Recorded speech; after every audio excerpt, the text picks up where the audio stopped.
এখন তুমি ভয়ে হাপ্পা জিন এসে ধাক্কা দিচ্ছে, বলো জিনিসটা কিরকম হলো? তুমি একটা বস্তুকে রাস্তায় রাখছি না, দেন 10 নিউটন বলে ধাক্কা দিচ্ছ। এখন রাস্তা যদি এখন এইভাবে রিয়েক্ট করে 50 নিউটন উল্টা দিকে দেয়, কেমন লাগবে? তোমার উল্টা সহ নিয়ে যাবে, জানা কথা। তুমি বল ভাগবো ওখান থেকে।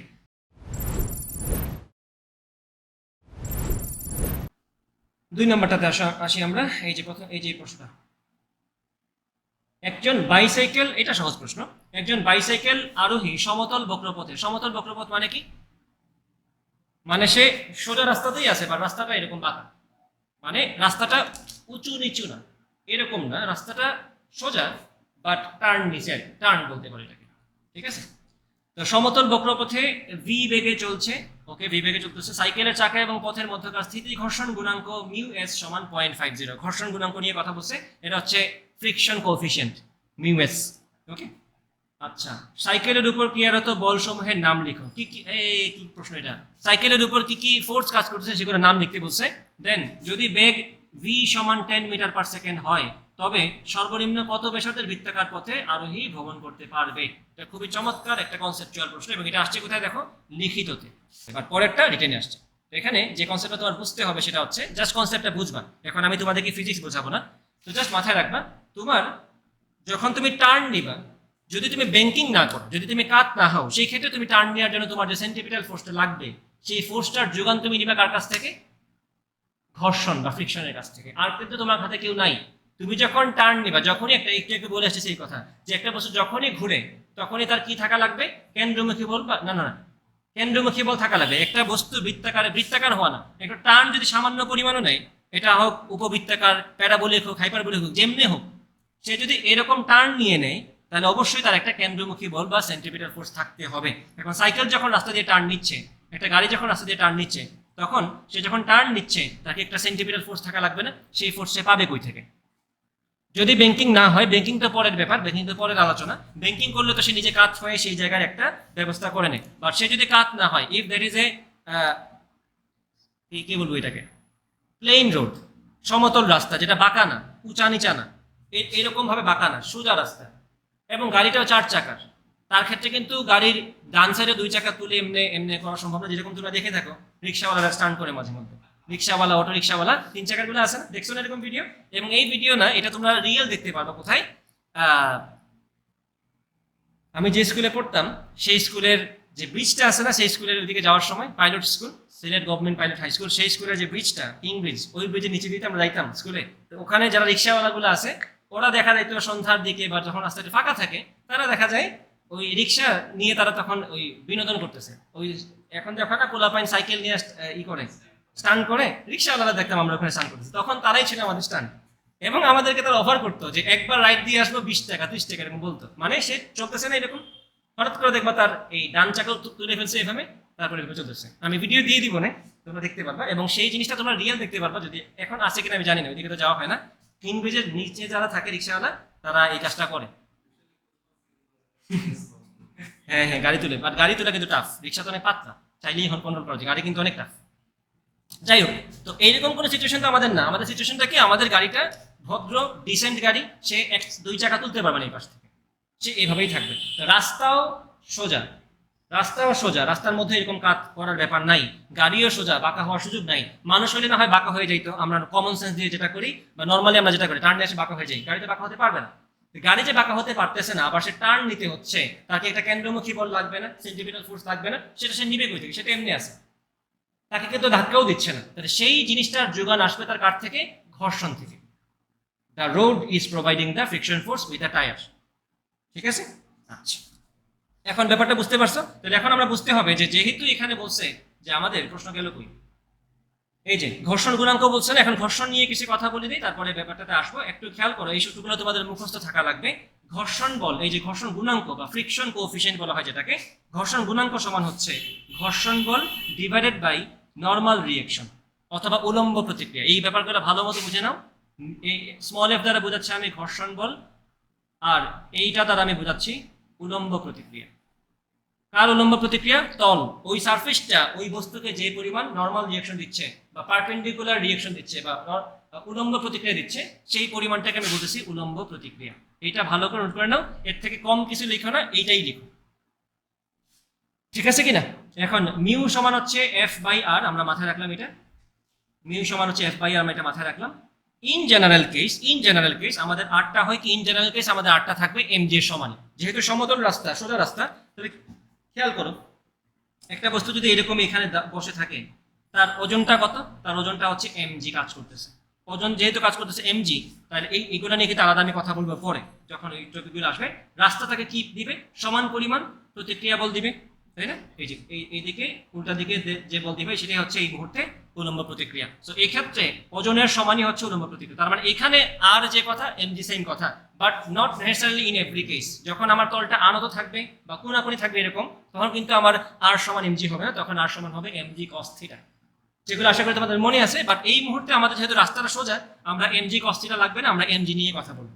ঠিক আছে? আমাদের এই ম্যাথের জন্য, আমরা এই ম্যাথের জন্য বলতে পারি যে আমাদের এফ সমান হচ্ছে মিউ ইন্টু এমজি। বাট যখন আমার তলটা এরকম হবে, যখন আমার তলটা থিটা কোণ তৈরি করবে, তখন কিন্তু আমাদের উলম্ব প্রতিক্রিয়া হচ্ছে এটা, এবং সেটা কিন্তু ওজনের সমান না, সেটা কিন্তু ওজনের একটা উপাংশের সমান, that is MG cos theta. যদি ধরি না এটা থিটা, এটাও থিটা হবে, এটা পরের আলোচনা। এই মুহূর্তে আমাদের মিউ ইনটু এমজি নিয়ে কথাবার্তা, যে এখানে আমরা আর সমান এমজি ধরতেছি। তো আমাদের ঘর্ষণ বলের মানটা কত আসলো? Mu into MG. এখন খেয়াল করো এখানে প্রশ্ন গেল কই, এই যে প্রশ্নটা, তাহলে এখানে আমি লিখে ফেলি জিনিসটা।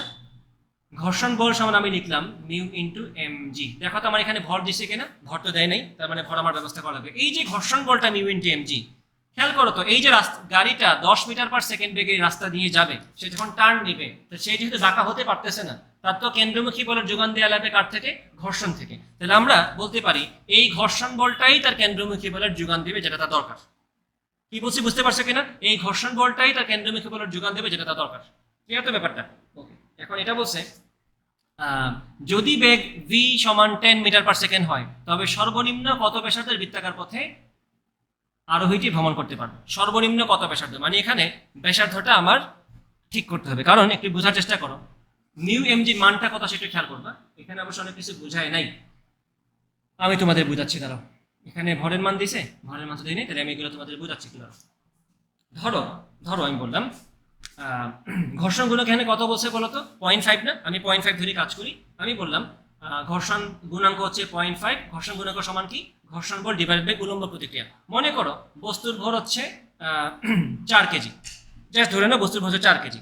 4 কেজি ভরের বস্তুর ওজন কত হবে? এম ইন্টু জি কত হবে? 40। জি এর মান ধরতেছি 10, তাহলে এখানে আসবে 40 নিউটন। তাহলে ঘর্ষণ বলের মানটা কত হবে বলো তো? 20 নিউটন। এইটুকু বুঝতে পারছো কিনা? এই যে ঘর্ষণ বলের মানটা আসলে 20 নিউটন, এটা হচ্ছে স্থিতি ঘর্ষণের সর্বোচ্চ মান। স্থিতি ঘর্ষণের সর্বোচ্চ মান মানে রাস্তা তোমাকে সর্বোচ্চ এই বলটা ঘর্ষণ হিসেবে দিতে পারবে, এর থেকে বেশি ঘর্ষণ সে তোমাকে দিতে পারবে না, কারণ এইখানে তোমার কোনো হাত নাই।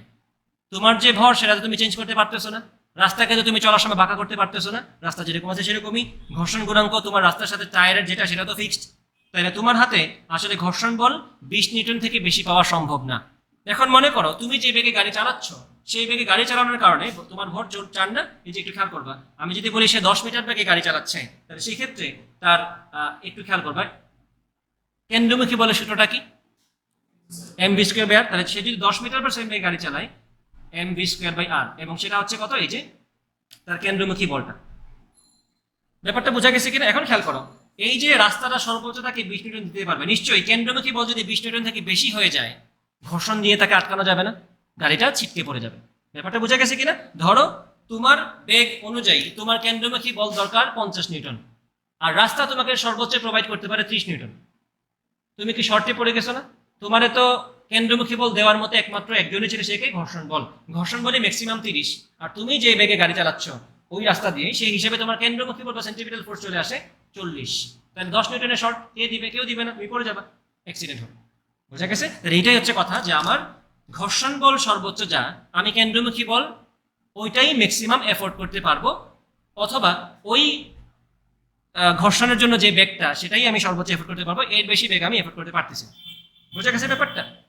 এখন প্রশ্ন তোমাকে এটাই জিজ্ঞেস করছে, এই যে যদি বেগ 10 মিটার পার সেকেন্ড হয়, তবে সর্বনিম্ন কত ব্যাসার্ধের বৃত্তাকার পথে আরোহীটি ভ্রমণ করতে পারবে? মানে এখানে মিলাই দিতে হবে কি ব্যাপারটা।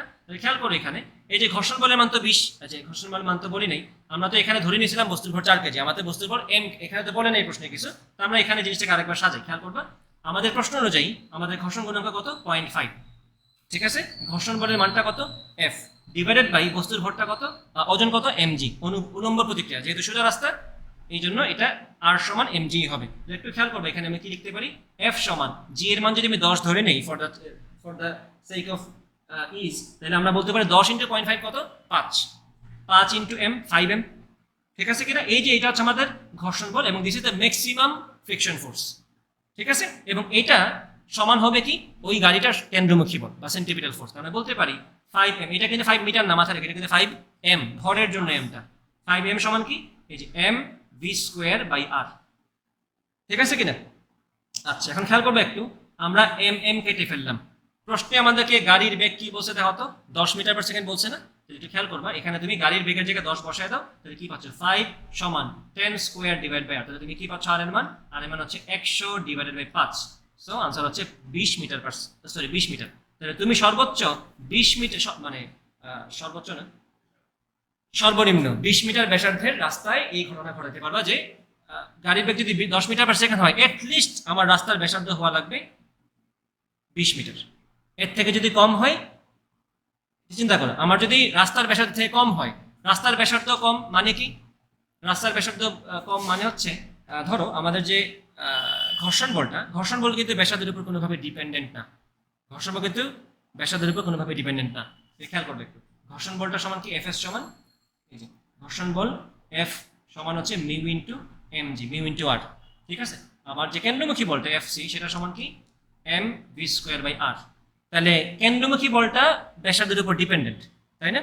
এখন খেয়াল করবা, আমরা এই জিনিসটা বলতে পারি এখানে যে এই ঘর্ষণ বলটাই যদি এই কেন্দ্রমুখী বলের যোগান দেয়, তাহলে ব্যাপারটা বুঝো যে আমাদের এখান থেকে আমি যদি বলি এম ভি স্কোয়ার বাই আর সমান মিউ ইন্টু এম জি, আমি কি কোনো বাড়াই বলছি কিছু না, আমাদের গাড়িটা ঘোরার জন্য সর্বোচ্চ যে কেন্দ্রমুখী বল পায় সেটা তো রাস্তাকেই দিতে হবে ঘর্ষণ হিসেবে। তাহলে আমি বললাম এই দুটো সমান সর্বোচ্চ সিচুয়েশনের জন্য, ম্যাক্সিমাম টার্মিনাল কেস, এর থেকে উল্টাপাল্টা হইলেই গাড়ি পড়ে যাবে, এর থেকে কম হইলে ভালো, বাট বেশি হইলেই সমস্যা। খেয়াল করে কেমনে, এম কেটে দিলাম, তাহলে বলো তো ভি সমান কি আসতেছে, রুট ওভার মিউ ইন্টু আর জি না?